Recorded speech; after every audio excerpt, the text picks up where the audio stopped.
হাজারো ব্যথা বেদনার পরে ফিরে আসনি তুমি আপন ঘরে।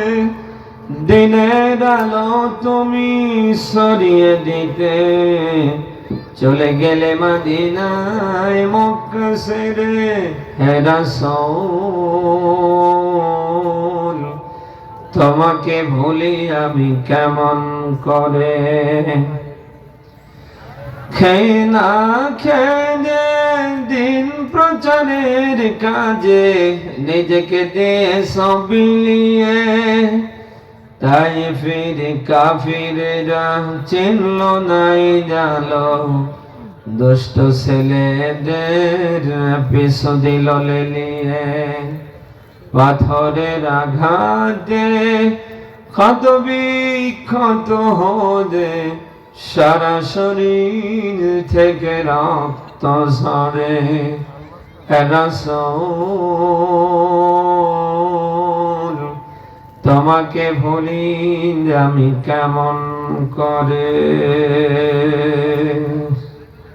আলহামদুলিল্লাহ, বাংলাদেশের ঐতিহ্যবাহী জেলা যশোর চৌগাছা থানার অন্তর্গত কুলিয়া দক্ষিণপাড়া জামে মসজিদের উদ্যোগে প্রথম বার্ষিক তাফসীর মাহফিলের স্বনামধন্য সভাপতি জনাব মোহাম্মদ আশরাফ মল্লিক আতাল্লাহু আমরাহু ওয়া বারাকাল্লাহু ফি হায়াতিহি বলেন আমিন। মাহফিলে প্রধান অতিথি, বিশেষ অতিথি, আমন্ত্রিত উলামায়ে কেরাম, বিশেষ করে প্রধান মেহমান জনাব মোহাম্মদ আব্দুল আলিম, প্রধান অতিথি জনাব মোহাম্মদ কাজী আব্দুল হামিদ, আমরা সবার জন্য দোয়া করছি। ওয়া রাফা'না লাকা যিকরাক, আল্লাহ যেন এদের সম্মান মর্যাদা আরো সামনে বাড়িয়ে দেন। কোরআন থেকে অনেকে কথা লিখেছেন শ্রদ্ধাভাজন বড় ভাই মাওলানা গিয়াসউদ্দিন যশোরী। কোরআন থেকে যারাই কথা রেখেছেন আল্লাহ প্রত্যেকের কণ্ঠকে যেন কোরআনের জন্য কবুল করে। আমরা যারা শুনেছি বাস্তব জীবনে যেন মানতে পারি, এরকম পরিবেশ যেন আল্লাহ দান করে। যশোরবাসী, সামনে বসা মুসলমান, পর্দার অন্তরালে অগণিত মা এবং বোন, কোরআন যারা শুনতে এসেছি আমরা খুশি হয়ে বলছি আলহামদুলিল্লাহ। আজকের এই অনুষ্ঠানে আসতে পেরে আমরা খুশি না বাজার? দুনিয়ার অন্যান্য অনুষ্ঠানের মতো কি আজকের এই অনুষ্ঠান? দুনিয়াবি অনুষ্ঠানে গেলে গোনা হয়, কিন্তু কোরআনের এই অনুষ্ঠানে আসলে গোনা না। এখানে আল্লাহ শ্বাসে প্রশ্বাসে একটা করে নেকি দেয়। সেই গুরুত্বপূর্ণ একটি অনুষ্ঠানে আল্লাহ আমাদেরকে নিয়ে এসেছেন। আমরা আল্লাহর কাছে বলছি তিনি যেন কোরআনের জন্য আমাদের কবুল করেন। আমরা যেন কোরআন নিয়ে বাঁচতে পারি, কোরআন নিয়ে মরতে পারি। কিয়ামতের কঠিন মুসিবতের দিনে কোরআন যেন আমাদের সুপারিশকারী হয়। আল্লাহ তাআলা সে কোরআনের জন্য আমাদের জন্য অভিভাবক কবুল করে। আমরা এসেছি সবাই আল্লাহর কোরআন শুনতে। কি শুনতে এসেছি বলেন তো? কোরআন শোনার মধ্য দিয়ে আল্লাহ যেন আমাদের ঈমান দয়া করে বাড়িয়ে দেন। মুমিনদের গুণাবলী সূরা আনফালের দ্বিতীয় তৃতীয় দুইটা আয়াতে বর্ণনা করতে গিয়ে আল্লাহ তাআলা 2 নম্বর আয়াতের মাঝখানে এটা দিয়েছেন যে মুমিনদের সামনে যখন কোরআন পাঠ হবে যাদাতহুম ঈমানা, ওদের ঈমানটা বেড়ে যাবে। আমরা এসেছি আল্লাহর কোরআন শুনতে, কোরআন শোনার মধ্য দিয়ে যেন আমাদের ঈমানটা অন্তত বেড়ে যায়। কোরআন শোনার মধ্য দিয়ে যদি কারো ঈমান না বেড়ে আবু জাহেল আবু লাহাবের মতো শয়তানি বেড়ে যায়, বোঝা লাগবে ওরাও যায় ওটা। আপনি কথা কি শুনতেছেন? সব চিন্তা চেতনা ছেড়ে দেন। আপনার আমার ভেতরে রাজনৈতিক ভিন্নতা থাকতে পারে, আকীদাগত মত পার্থক্য থাকতে পারে, কিন্তু আল্লাহর কোরআনের জন্য আমরা সবাইকে এক না। কোরআনের কথা বলতে গিয়ে আবার পক্ষপাতিত্ব এইভাবে নিয়েন না। এজন্য এই মুহূর্তে মাথা থেকে সব ছেড়ে ফেলেন। এই মুহূর্তে কোরআন শুনছি কার? বলেন আল্লাহ তাআলা কোরআন শোনার মধ্য দিয়ে যেন আমাদের ঈমান আজ বাড়িয়ে দেন। সবাই বলেন আমিন। প্রিয় যশোরবাসী, কোরআনের যত কথা, যত বাণী সব আল্লাহর। এখানে আল্লাহ বাদ দিয়ে আর কারোর কোনো কথা পাবেন না। ১,৫০০ বছর পূর্বে আল্লাহ সূরা নিসার ৪ নাম্বার সূরার ৫ নাম্বার পারার ১০ নাম্বার পৃষ্ঠার ৮২ নাম্বার আয়াতে আল্লাহ চ্যালেঞ্জ ছুড়ে দিয়েছেন, আফালা ইয়াতাদাব্বারুনাল কুরআন ওয়ালাউ কানা মিন ইনদি গায়রিল্লাহ লাওয়াজাদু ফীহি ইখতিলাফান কাসীরা। বলেন আল্লাহু আকবার। আয়াতটার দিকে খেয়াল করেন। আল্লাহ বলেন, তোমরা কোরআন নিয়ে কেন গবেষণা করো না? আমি আল্লাহ বাদ দিয়ে যদি এর ভেতরে আর কারোর কোনো কথা থাকতো, লাওয়াজাদু ফীহি ইখতিলাফান কাসীরা, তাহলে এর ভেতরে তোমরা অনেক মতানৈক্য দেখতে পেতে। কে বলছেন যেন? না আমি বানালাম। এই আয়াত থেকে প্রমাণিত হয় কোরআনের যত কথা, যত বক্তব্য সব যেন কার, আর এগুলি দিয়েছে যেন আল্লাহ কাদের জন্য? আমরা কি সেই মানুষের ভিতরে আছি? মানুষের ভেতরে যদি আমরা থেকে থাকি, আমাদের প্রত্যেকের কাজ হবে জীবন সাকার থাক। কোরআন আছে যেখানে আমরা আছি সেখানে, কোরআন নেই যেখানে আমরা নেই সেখানে। মুসলমানদের জীবনের সংবিধান আল্লাহ যেটি বানিয়েছে তার নাম কোরআন। নাম কি? বলেন। মুসলমানদের সংবিধানের নাম হচ্ছে কোরআন। এমন কোন কথা আল্লাহ তাআলা বাদ দেয়নি। একেবারে ব্যক্তি জীবন থেকে রাষ্ট্র জীবন, রান্নাঘর থেকে রাষ্ট্র, জন্ম থেকে মৃত্যু, জাহান্নাম থেকে বেঁচে জান্নাতে যাওয়া পর্যন্ত যেখানে যা দরকার কোনটা আল্লাহ বাদ দেয়নি। সবের ভেতরে যেন আল্লাহ ব্যাখ্যা করে করে দিয়েছেন। ব্যক্তি জীবনের, পরিবারের, সমাজের, রাষ্ট্রের জন্য কোথায় কি দরকার, তিবিয়ানান লিকুল্লি শাই, তার মানে সমস্যা যেখানে আল্লাহ সমাধান করে দিয়েছেন সেখানে। এই জন্য আমাদের কাজ হবে আমরা নিজেরাও কোরআন মানব। আগামীর এই বাংলাদেশে 18 কোটি মানুষ কি করে মানতে পারে ওই পক্ষে আমরা কাজ করব। আমি আবারও বলছি, আমাদের রাজনৈতিক ভিন্নতা থাকতে পারে, আমাদের আকীদাগত মত পার্থক্য থাকতে পারে, আমাদের চিন্তা চেতনা এক একজনের এক একটা হতে পারে, কিন্তু আল্লাহর কোরআনের জন্য আমরা সবাই কি? সবাই বলেন আমরা চাই আগামীর এই বাংলাদেশ আল্লাহর কোরআন দিয়ে পরিচালিত হোক। দেশ স্বাধীনের পর থেকে এখন পর্যন্ত আমরা দেখছি এদেশে অনেকে অনেক ভাবে শান্তি দেবার চেষ্টা করেছে, এখনো করছে। কোরআন বাদ দিয়ে, আল্লাহর বিধান বাদ দিয়ে কারো বাবার ক্ষমতা হবে শতভাগ শান্তি দেয়া? বলেন। এটা তখন এই শতভাগ কার্যকর হবে যখন এই আল্লাহর কোরআন দিয়ে আগামীর সমাজ রাষ্ট্র চলবে। আমরা বুঝি না বিএনপি, বুঝি না জামাতে ইসলামী, বুঝি না ইসলামী আন্দোলন, বুঝি না খেলাফত, হেফাজত। আগামীর বাংলাদেশ যারা কোরআন দিয়ে চালাতে চায় আমরা তাদের বুঝি। বলেন না কেন?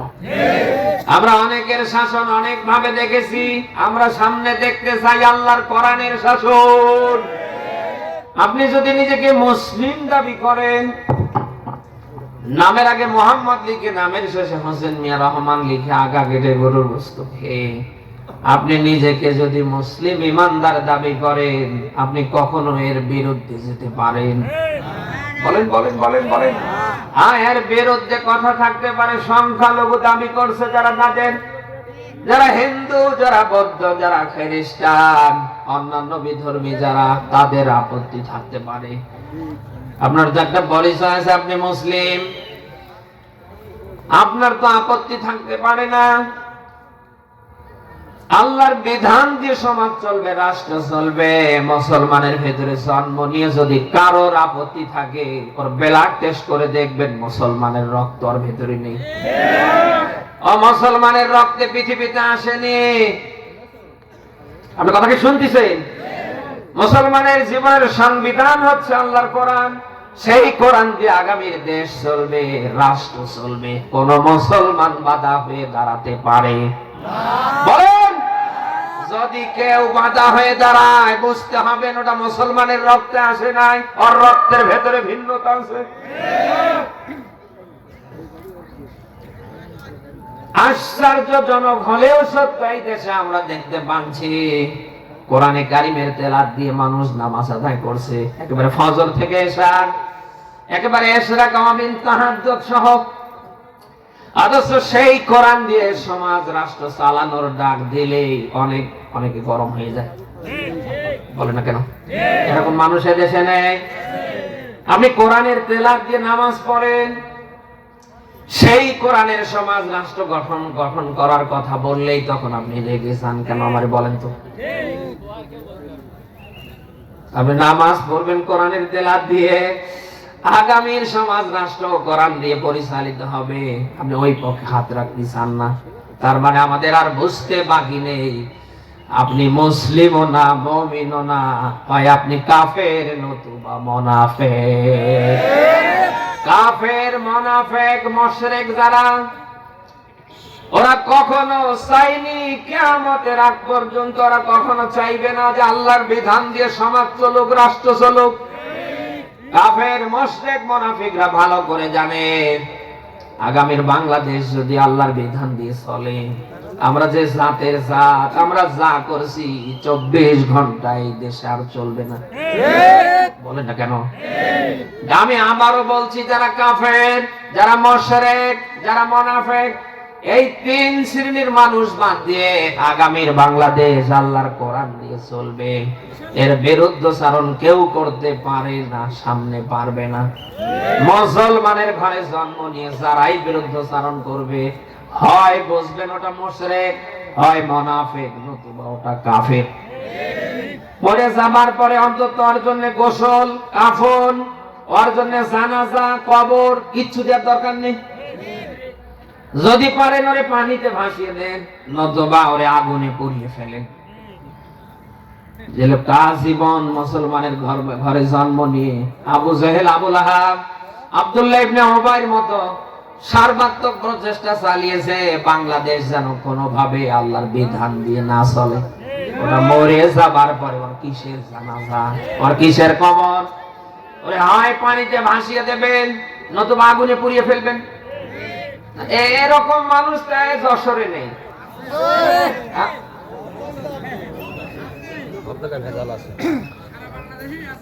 2024 সালের 5ই আগস্ট থেকে আজ জানুয়ারির 6 তারিখ পর্যন্ত আমরা দেখতে পাচ্ছি এই বাংলাদেশে যারা কোরআন দিয়ে সমাজ রাষ্ট্র চালাতে চায়, আল্লাহর বিধান দিয়ে যারা এই দেশটা চালাতে চায়, আমরা অনেকেই দেখছি তাদেরকে অনেকে সহ্য করতে পারছে না, নানা ধরনের বাজে মন্তব্য করছে। আপনি কেন করেন আমারে বলেন তো? আল্লাহর বিধান দিয়ে যারা সমাজ রাষ্ট্র চালাতে চায়, এ কি শুধু তাদের কাজ না, যারা মুসলিম দাবি করছে তাদের সবারই কাজ? বলেন, আপনি কেন একটা গোষ্ঠীকে টার্গেট করে কটাক্ষ করছেন, বাজে মন্তব্য করছেন আমারে বলেন? আপনি যদি নিজেকে মুসলিম দাবি করেন, আপনার আমার সবার প্রত্যেকের কাজ হবে আগামীর বাংলাদেশ আল্লাহর কোরআন দিয়ে কি করে চলবে। মুসলমানের ঘরে জন্ম নিয়ে আগা কেটে গরুর গোশত খেয়ে কোরআনের বিধান সমাজের রাষ্ট্রে আগামীতে যারা কায়েম করতে চায়, আপনি তাদের আজে বাজে মন্তব্য করছেন। ভাই কেন? মন্তব্য করে গন্তব্য আটকানো যায় না। আল্লাহর বিধান আজ না হোক কাল, কাল না হোক পরশু, 10 দিন আগার পাস স্টুডেন্ট টুমরো বাংলার জমিনে কায়েম হবেই হবে ইনশাআল্লাহ। কারো বাবার কারো বেটির ক্ষমতা হবে না আটকানো, কারণ যে ঘ্রাণ, যে সুবাস আমরা দেখতে পাচ্ছি ছড়িয়ে পড়েছে, এটাকে আটকানোর ঠেকানোর কারো বাবার ক্ষমতা নেই। যারা আটকানোর ঠেকানোর চেষ্টা করবে, ওদেরকে জুলুমের মতো আল্লাহ একেবারে ঠেকিয়ে ফেলবে। এই 1.5 দশকের জালিমরা যারা ক্ষমতায় ছিল ভোট ছাড়া, ওদের ভোট লেগেছে? বলেন না কেন? কোন ভোট লেগেছে? ওরা সর্বাত্মক প্রচেষ্টা চালিয়েছিল ক্ষমতার চেয়ারে বসে আল্লাহর বিধান সমাজে রাষ্ট্রে যারা কায়েম করতে চায় তাদেরকে চাপ দেয়ালের মাঝখানে বন্দী করে নির্মূল করতে পেরেছে? আপনি একটু শিক্ষা নেন না। সর্বাত্মক ক্ষমতার চেয়ারে বস্তুকে বসে থাকবার পরেও কোরআনের রাজ কায়েমের কর্মীদেরকে তারা নির্মূল করতে পারেনি। আর আপনি তো সলিমুদ্দিন আর কলিমুদ্দিন, যারা এই 1.5 দশক মানুষের চোখে পড়িয়েছিল কালা চশমা, মানুষ দেখার পরেও না দেখার ভান করে 5 কাটিয়ে দিয়েছে। বলে না কেন? সর্বাত্মক শক্তি প্রয়োগ করে তারা এদেশে আল্লাহর বিধান দিয়ে সমাজ রাষ্ট্র যারা চালাতে চায় তাদের নির্মূল করতে পারেনি। আর এখন তো 24-এর 5-এর পরে এখন তো আর কারোর চোখে চশমা নেই। আছে চশমা? সব মানুষ দেখে ফেলছে। আর সেই জায়গায় এসে আপনি তাদের নামে উল্টা পাল্টা মন্তব্য করবেন। এদেশের মানুষ আর পাগল না, বোকা না। এদেশের মানুষ এখন আর এগুলি খায় না। অতএব নিজের যোগ্যতায় সামনে যাওয়ার চেষ্টা করেন। বাংলাদেশে আপনারা দেখেছেন যতগুলি ইসলামিক দল আছে যারা আল্লাহর বিধান দিয়ে আগামীর সমাজ রাষ্ট্র চালাতে চায়, তারা কোন দলের বিরুদ্ধে কোনো কথা বলেছে? কোন দলের নেতাকে নিয়ে কোনো বাজে মন্তব্য করেছে? এই যে বাংলার টেকনাফ থেকে তেঁতুলিয়া, রূপসা থেকে বাথুরিয়া, সুন্দরবন থেকে বান্দরবান, 64 জেলার এমন কোন জেলা বাদ নেই যেখানে আমিরে জামাত ডাক্তার শফিকুর রহমান না যাচ্ছে। আপনি দেখান তো আমারে তার একটা দিনের একটা বক্তব্যে কোন দলের বিরুদ্ধে, কোন নেতার বিরুদ্ধে আছে? ইসলামী দলগুলি যদি তাদের স্ব জায়গা থেকে তাদের যোগ্যতায় আদর্শে আকাশচুম্বী জনপ্রিয় অর্জন করতে পারে, আপনারা ওদের নিয়ে গুতুগুতি না করে পারেন না কেন? আমার বল, নিজের যোগ্যতায় সামনে আগান। দেশের মানুষ যদি আপনাকে চায়, ভালোবাসে, আপনি ঘরের ভিতরে বসে জিকির করলেও মানুষ ভোটে আপনাকে চেয়ারে বসায়। বলে না কেন? কামড়াকামড়ি ভালো না। এই কামড়াকামড়ির জন্য কি এই রংপুরের শহীদ আবু সাইদ এবং মুগ্ধ অন্যান্যরা জীবন দিয়েছে নাকি? আমাদের সবার একটা টার্গেট ছিল, আগে সংস্কার, এরপরে নির্বাচন। বলে না কেন? আমাদের এই দেশের 18 কোটি মানুষের প্রত্যেকের একটা কাজ থাকার কথা ছিল, আগে সংস্কার, এরপরে কি? বলে না কেন? এই 1.5 দশকে যে নিয়োগ বিজ্ঞপ্তিগুলো দেখেছেন আপনারা, যে নিয়োগগুলি হয়েছে, আপনি দেখেন তো এই 1.5 দশকের ইউনিয়ন পরিষদ থেকে সর্বোচ্চ সচিবালয় পর্যন্ত কারা? ঘরের ভিতরে সাপ রেখে যদি আপনি দোয়া ইউজ করেন বাঁচতে পারবেন? আমরা তো ঘরের চতুর্দিকে সাপ, আর আপনি বাঁচার জন্য দোয়া ইউজ করছেন। দোয়া ইউজ করে কাজ হবে? ইউনিয়ন পরিষদ থেকে সর্বোচ্চ সচিবালয় পর্যন্ত আপনি দেখেন এই 1.5 দশকের জালিমরা প্রত্যেকটা চেয়ার দখল করে আছে। যখন দেশের 18 কোটি মানুষ চাচ্ছে সংস্কার, তখন আপনারা ভোট নিয়ে ব্যস্ত। তার মানে এদেশের মানুষ এই 24-এর 5 তারিখের পর থেকে জানুয়ারির 6 তারিখ পর্যন্ত আপনাদের চিন্তা আর বাকি রাখেনি। বলেন না কেন? দেশের মানুষ যখন চাচ্ছে সংস্কার, আওয়ামী সন্ত্রাসীদের অপসারণ, আর আপনারা এই সময় চাচ্ছেন ভোট। এদেশের মানুষের বোঝার আর বাকি নেই কারা দেশের মানুষের পক্ষে আর কারা খাও খাও করছে। বলে না কেন? অতএব মন্তব্য করে যেহেতু গন্তব্য আটকানো যায় না, আশা করছি মন্তব্য করবেন না। আপনারা যে বক্তৃতাগুলি দেন, কমেন্ট করেন না, দেখবেন যে ওই ভিডিওর একেবারে মাঝ বরাবর একটা কমেন্ট বক্স আছে, এখানে ক্লিক দেবেন। আপনার 14 গোষ্ঠী ধরে মানুষ গালি দিচ্ছে। বলেন না কেন? আশা করছি ভাই হিসাবে এই কাজগুলি যারা যেখান থেকে করছেন আর সামনে করবেন না। নিজের যোগ্যতায় সামনে যাওয়ার চেষ্টা করেন। 1500 বছর পূর্বে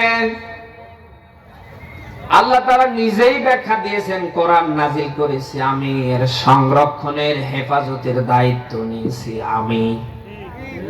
কোরআন নাজিল করেছেন কে? আবার এটাকে সংরক্ষণ করবে যেন কে? সূরা হিজর 15 নম্বর সূরার 14 নম্বর পারার 1ম নম্বর পৃষ্ঠার 9 নম্বর আয়াতে আল্লাহ ব্যাখ্যা দিয়েছেন। আল্লাহ বলেন, কোরআন নাজিল করেছি আমি, এর সংরক্ষণের হেফাজতের দায়িত্ব নিয়েছি আমি। আগামীর এই বাংলায় যারা আল্লাহর কোরআন দিয়ে সমাজ রাষ্ট্র চালাতে চায় তাদেরকেও হেফাজত করবেন যেন সবাই বলেন। আপনি সূরা সাফফাতের 173 নম্বর আয়াতে পাবেন আল্লাহ বলেন ওয়াইন্না সুদানা লাহুমুল গালিবুন।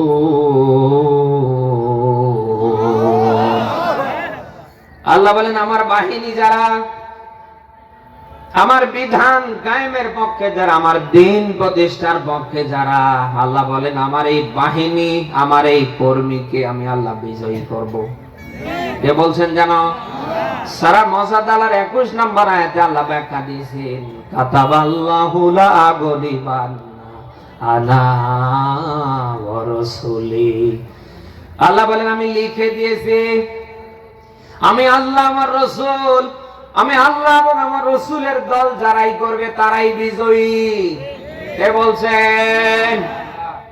কোরআনের যত আয়াত আছে আপনি সব একটার পর একটা মিলিয়ে দেখবেন জালিমের পক্ষে কাফেরের পক্ষে মুনাফিকের পক্ষে আপনি কোনো কথা পাবেন না। এই যে ভাই এই ভাই এদিকে আওয়ামী লীগের লোক নাকি?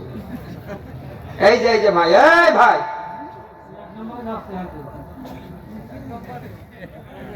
না শেষ করে দি। হ্যাঁ আপনাদের খারাপ লাগছে হয়তো নাকি? এক নম্বরে গেলে ওই লোক ওইভাবে চলে যায় আপনি দেখতে পাচ্ছেন না ওর ভাবটা কিরকম। যেই উঠবে বসবেন যে ওই দলের কর্মী। কোরআনের মাহফিলে উঠবে কেন? ওটা বসে করে কি ঠিক? আপনারা থাকবেন তো নাকি? আল্লাহ বলেন আমার বিধান কায়েমের পক্ষে আমার দ্বীন প্রতিষ্ঠার পক্ষে যারা আল্লাহ বলেন আমার স্পষ্ট বার্তা তারা বিজয়ী হবে। কোন কাফেরের পক্ষে কোন মুশরিকের পক্ষে কোন জালিমের পক্ষে আপনি কোনো কথা পাবেন না।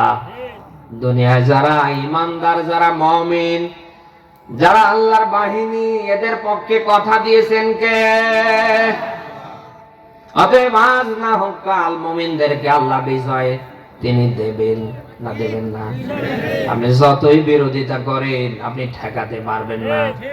ফেরাউনের মতো মানুষ, নমরুদের মতো মানুষ, সাদ্দাদের মতো মানুষ, আবু জাহেল আবু লাহাবের মতো মানুষরা সর্বাত্মক প্রচেষ্টা চালিয়েও ওদের গন্তব্য কখনো আটকাতে পারেনি। আর আপনি তো কনের সলিমুদ্দি আর কলিমুদ্দি। আপনি যত এদের নিয়ে বাজে মন্তব্য করবেন তত বেশি এদের আকাশচুম্বী জনপ্রিয়তা আল্লাহ বেড়ে দেবে। ১.৫ দশকের জালিমরা ইসলামী আন্দোলনের নেতৃবৃন্দদেরকে জয়টা না মেরেছে আপনি মেলান এখন তার তুলনায় আল্লাহ ঘরে ঘরে কোরআনের রাজ কায়েমের কর্মী আল্লাহ বের করে দিয়েছে। প্রায় বলি গাছের ডাল একটা কাটলে ওখান থেকে ৮টা ১০টা ডাল বের হয়। ডাল কাটলেন একটা ওখান থেকে তো একটা বের হবার কথা কিন্তু না ওখান থেকে ৮টা ১০টা ডাল বেরিয়ে যায়। এটা দিয়ে আল্লাহ তাআলা বোঝাতে চায় আমার দ্বীন প্রতিষ্ঠার পক্ষে যারা আমার বিধান কায়েমের কর্মী যারা ওদের মারো যদি একটা আমি আল্লাহ একটা বের করে দেই না ওইরকম ৮-১০ হাজার বের করে দেই। ১.৫ দশকের জালিমরা জয়টা না মেরেছে তার যে আল্লাহ দ্বিগুণ করে দেয়নি। বাংলার এমন কোন জায়গা বাদ আছে যে জায়গায় ইসলামী আন্দোলনের কর্মীরা নেই? মন্তব্য করে কখনো গন্তব্য আটকানো যাবে না।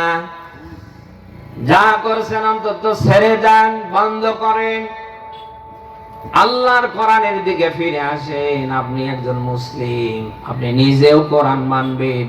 আগামীর এই বাংলাদেশে 18 কোটি মানুষের মাঝে কি করে মানানো যায় আপনি ওই পক্ষে কাজ করবেন। আপনি যদি কালকে থেকে জিরো হয়ে আসতে পারেন আল্লাহ তাআলা আর আপনাকে জিরো রাখবে না, মহান আল্লাহ ধরে আপনাকে হিরো করে দেবে। ক্ষমতা আল্লাহর আছে না নেই? বিশ্বনবী মুহাম্মদ রাসূলুল্লাহর মতো মানুষকে হত্যা করবার কাজ নিয়েছিলেন হযরতে ওমর। তিনি যখন কালমা পড়ে মুসলমান হয়ে গেলেন এক পর্যায়ে তিনি যখন আল্লাহর কোরআন প্রতিষ্ঠার পক্ষে হাত রাখলেন হযরতে ওমরের সম্মান আল্লাহ কমায়নি, মহান আল্লাহ তার সম্মান আকাশচুম্বী করে দিয়েছে। 10 জন সাহাবী দুনিয়ায় জিন্দা থাকতে জান্নাতের সার্টিফিকেট পেয়েছে, তার ভেতরে হযরতে ওমরের নাম 2 নম্বরে এসেছে। এত সম্মান, এত মর্যাদা আল্লাহ বাড়িয়ে দিলেন। ওমর যে রাস্তা দিয়ে ঢুকতো ও 70 দিন শয়তান যাবার সাহস করতো না। আপনি জিরো হয়ে যদি আসতে পারেন, আল্লাহ জিরো রাখবে না, ধরে আপনাকে হিরো করে দেবে। কিয়ামতের কঠিন মুসিবতের দিন যখন কায়েম হবে, নবীজি বলেন এই কোরআন কারোর পক্ষে যাবে, আবার কারোর বিপক্ষে যাবে। দুনিয়ায় যারা আজ কোরআনের বিরুদ্ধাচরণ করছে, এই কোরআন কিয়ামতে তাদের বিরুদ্ধে যাবে, তাদের নামে মামলা দেবে। এই কোরআন কিয়ামতে যদি কারোর বিরুদ্ধে চলে যায়, তার নামে যদি বাদী হয়ে মামলা দেয়, আপনার কোন আব্বা আছে বাঁচাবে? আমারে বলেন, বলেন। নবীজি বলেন আল কোরআন হুজ্জাতুল্লাহ ওয়ালাইক, এটা কারোর পক্ষের দলিল হবে, আবার কারোর বিপক্ষের দলিল হবে। আমাদের এটা পক্ষের দলিল না হয়ে যদি বিপক্ষের দলিল হয়, আমাদের বাঁচার কোনো উপায় আছে? অতএব যা করছেন একটু ঠান্ডা মাথায় চিন্তা ভাবনা করে দেখেন, আল্লাহর কোরআন দিয়ে আপনার জীবনের সবকিছু হচ্ছে কিনা। যদি না হয় কালকে থেকে শুরু করেন, না হলে আপনার দুনিয়াও শেষ হবে, আপনার আখিরাতও শেষ হবে। কোরআন আল্লাহর কিতাব, এটা যদি আপনি দুনিয়ায় আঁকড়ে ধরতে পারেন, একদিকে আল্লাহ আপনাকে দুনিয়ায় শান্তিতে রাখবে, অপরদিকে আখিরাতে আল্লাহ নাজাতের ব্যবস্থা করে দেবে। অথচ আজ মুসলমানের ঘরে জন্ম নিয়ে আগা কেটে জম্মের গরুর গোশত খেয়ে আমরা মুসলমান দাবি করেছি। মিলান আমাদের ব্যক্তি, পরিবার, আমাদের সমাজ, আগামীর রাষ্ট্র চলবে আল্লাহর কোরআন দিয়ে, ওই পক্ষে আমরা নেই। আপনি যতই নামাজ পড়েন, রোজা রাখেন, আপনি যতই হজ উমরা করেন, যতই ভালো কাজ করে মরে যান, আল্লাহর বিধান দিয়ে আগামীর সমাজ চলবে, রাষ্ট্র চলবে, যদি আপনি হাত রাখতে না পারেন, আপনার নামাজে, রোজায়, হজ উমরায় কোনো কাজ হবে না। নবীজি বলেন আল্লাহর বিধান কায়েমের পক্ষে কারোর যদি ন্যূনতম হাত রায় না থাকে, ওটা মুনাফিক। আপনি কিসের নামাজ পড়েন, আপনি কিসের রোজা রাখেন, কিসের হজ উমরা করেন, আপনি কিসের ইশরা গাওবেন, তাহাজ্জুদ করেন, আপনার সর্বাগ্যে প্রাথমিক যে কাজটা হবে, আল্লাহর বিধান যেন আগামীতে দেশে কায়েম হয়। আমি আবারও বলছি, আল্লাহর বিধান দিয়ে সমাজ চলবে, রাষ্ট্র চলবে, যদি আপনি হাত রাখতে না পারেন, আপনি মুনাফিক, মরে যাবেন, ঈমান পাবেন না। কিয়ামতে আল্লাহ গুঁতো দিয়ে আপনাকে জাহান্নামের নিম্নতম স্তরে পৌঁছাবে। ১৫০০ বছর পূর্বে আল্লাহ ব্যাখ্যা দিয়েছেন, ইন্নাল মুনাফিকিনা ফিদ দারকিল আসফালি মিনান নার। আল্লাহ বলেন কিয়ামতে মুনাফিক যারা, এদের স্থান হবে জাহান্নামের সর্বনিম্ন স্তরে। আপনি কি মুনাফিক হয়ে মরে কিয়ামতে জাহান্নামের সর্বনিম্ন স্তরে থাকতে চান? না, কথা না বলে বুঝি কি করে? যা করেছেন ছেড়ে দেন, বন্ধ করেন, আল্লাহর কোরআনের দিকে ফিরে আসেন, এখনো সময় আছে। মরে যাবার আগে যদি আল্লাহর কোরআনের কর্মী হতে না পারেন, আল্লাহর কোরআন যদি নিজের জীবনে আপনি ধারণ করতে না পারেন, আমি বলছি আপনার দুনিয়াও শেষ হবে, আপনার আখিরাতও শেষ হবে। সে কোরআনের দিকে ব্যাক করার দরকার আছে না নেই? কখন মরে গেলে, হ্যাঁ মরে গেলে নাকি এখন এই মুহূর্তে? কারণ সব কিছুর ওয়ারেন্টি গ্যারান্টি থাকলেও মরণের কোন ওয়ারেন্টি গ্যারান্টি। কত মানুষকে দেখতে পাই রাতের বেলা খেয়ে দিয়ে ঘুমিয়ে যায়, সকাল বেলা আর বিছানা থেকে উঠতে পারে না। রাস্তায় রাস্তায় মাইকিং চলছে, ইন্না লিল্লাহ, অমুক আর নেই। আপনি আজ এখানে এসেছেন, এখান থেকে আপনি বাড়ি পর্যন্ত যেতে পারবেন। আগামীতে হয়তো আবার ওই রকম মাহফিলের আয়োজন হবে, আপনি আগামীবার এই মাহফিলে নিশ্চিন্ত আসতে পারবেন, কোনো গ্যারান্টি আছে? সব কিছুর ওয়ারেন্টি গ্যারান্টি থাকলে মরণের ওয়ারেন্টি গ্যারান্টি? ও ঘরে বেড়াচ্ছে, আল্লাহ বলবে ধর, গোটা যশোর জেলার মালিক হলেও আপনাকে আল্লাহ ছেড়ে দেবে না। এই মরণ যার কাছে একবার এসেছে, সে আর ফিরে গিয়েছে? ওটা আপনার আমার সামনে যদি এসে যায়, আমি আপনি যেই হই না কেন আর ফিরে যাবে না।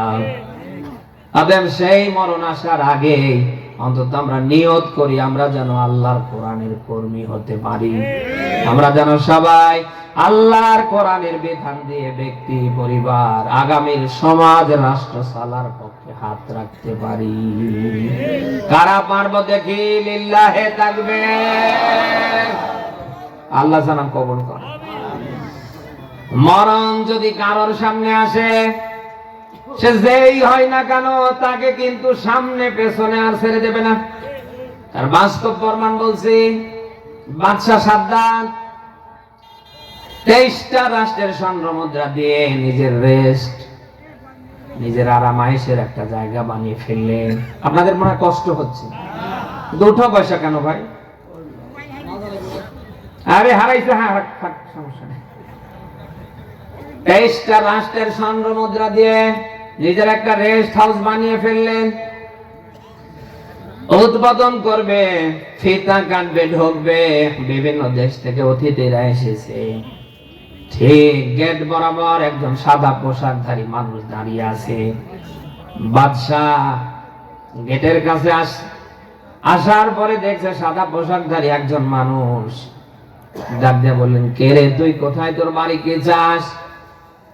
সাদা পোশাকধারী মানুষটা প্রতি উত্তরে বললেন, বাদশাহ আমি কিচ্ছু চাই নাই, দেশেই আমার বাড়ি ঘর কিচ্ছু নাই, আমি আল্লাহর পাঠানো মালাকুল মউত ফেরেশতা আজরাইল, আমি এসেছি আপনার জান কবজ করতে। বাদশাহ সাদ্দাত দুইটা হাত সামনে বের করলেন আর ডাক দিয়ে বললেন, অন্তত আমাকে আমার রেস্ট হাউসে ফিতা কেটে ঢোকার সুযোগ দেয়া হোক। দিয়েছে নাকি? সাদা পোশাকধারী মালাকুল মউত আজরাইল ডাক দিয়ে বলেন, বাদশাহ একটা সেকেন্ড সময় আপনাকে দেবার মতো নেই, আল্লাহ পাঠিয়েছে এই মুহূর্তে আপনার জান কবজ করা লাগবে, শুধু হাত বের করতে দেরি। বাদশাহ সাদ্দাত পরে মরে যেতে দেরি না। ফেরাউনের জীবনী দাঁড় করেন। আজীবন মুসা আলাইহিস সালাম বারংবার দাওয়াত নিয়ে গিয়েছে। দাওয়াত কবুল করা তো দূরের কথা, কালমা পড়ে মুসলমান হওয়া তো দূরের কথা। এই দেখুন চোরের মতো পালাচ্ছে। এই ভাই, মানে কি যেন বিপদে, মনে হচ্ছে পানির মধ্যে সাত কাজটা। মানে মুসা আলাইহিস সালাম আজীবন দাওয়াত দিয়েছে। মুসা আলাইহিস সালামের দাওয়াত তো কবুল করেনি, কালমা পড়ে তো মুসলমান হয়নি, বরং মুসা আলাইহিস সালামকে জেলখানায় নেবার জন্য বারংবার টার্গেটে ছিলেন। সেই ফেরাউনকে যখন আল্লাহ তাআলা পানিতে চুবিয়ে চুবিয়ে মারছিলেন, ফেরাউন তখন ঈমানের ঘোষণা দিয়েছিলেন, ক্বালা আমানতু আন্নাহু লা ইলাহা ইল্লাল্লাযী আমানাত বিহি বানু ইসরাঈল ওয়া আনা মিনাল মুসলিমিন। সূরা ইউনূসের 90 নম্বর আয়াত এটা। আল্লাহ বলেন, যখন ফেরাউনকে আমি পানিতে চুবিয়ে চুবিয়ে মারছিলাম, ফেরাউন ওই সময় ঈমানের ঘোষণা দিলেন, আল্লাহ আমি তোমার উপর ঈমান আনলাম যেমন ঈমান এনেছিল বনী ইসরাঈলরা, ওয়া আনা মিনাল মুসলিমিন, আর আমি মুসলমানদের ভিতরে একজন। ফেরাউনকে কি আল্লাহ মরণ থেকে বাঁচিয়েছিলেন? ঘটনা বলার উদ্দেশ্য আমার না, এখান থেকে শিক্ষা আছে। এই মরণ, এই আজরাইল যদি কারোর সামনে একবার চলে আসে, আপনি যেই হন না কেন আর ফেরার কোন সুযোগ বলেন?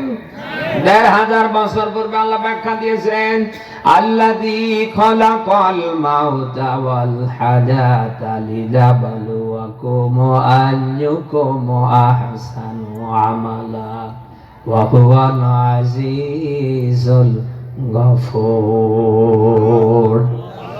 সূরা মুল্ক ৬৭ নম্বর সূরা ২৯ নম্বর পারার বর্ধন নাম্বার ফেরেশতার ২ নম্বর আয়াত। এটা আয়াতের দিকে খেয়াল করেন। আল্লাযী খালাকাল মাউতা ওয়াল হায়াতা, আগে আল্লাহ মাউত দিলেন, এরপরে আল্লাহ হায়াত দিলেন। এখানে আলেম যারা আছেন তারা বুঝবেন, আয়াতটা এরকম হবার কথা ছিল, আল্লাযী খলাকাল হায়াতা, এরপরে ওয়াল মাউত। কিন্তু আল্লাহ তাআলা মাউতকে আগে দিলেন, হায়াতকে আল্লাহ পরে দিলেন। কারণ আছে না নেই? সব আলেমরা ব্যাখ্যা দিয়েছেন, আল্লাহ হায়াতকে পিছনে দিলেন, মাউতকে আগে দিলেন। আল্লাহ বোঝাতে চায়, পৃথিবীর মানুষ তুমি যেই হও না কেন, তামাম পৃথিবীরও যদি মালিক হয়ে যাও, তুমি মরবেই। কে বলছেন? আরো জোরে বলেন। যেহেতু মরণ থেকে বাঁচবার, রক্ষা করবার কোন পথ এখন পর্যন্ত কেউ আবিষ্কার করতে পারেনি, আমাদের মরা যেহেতু লাগবে, ওই মরণ সামনে রেখে আল্লাহর দিকে ফিরে আসার দরকার আছে না? আপনি যদি ফিরে আসতে না পারেন, আমি বলছি আপনি কিন্তু ব্যর্থ। আল্লাহ ভালো করে জানে পৃথিবীর একটা মানুষও পৃথিবীতে থাকবে না। যত সৃষ্টি আপনি দেখছেন, একটা সৃষ্টিও দুনিয়ায় থাকবে না।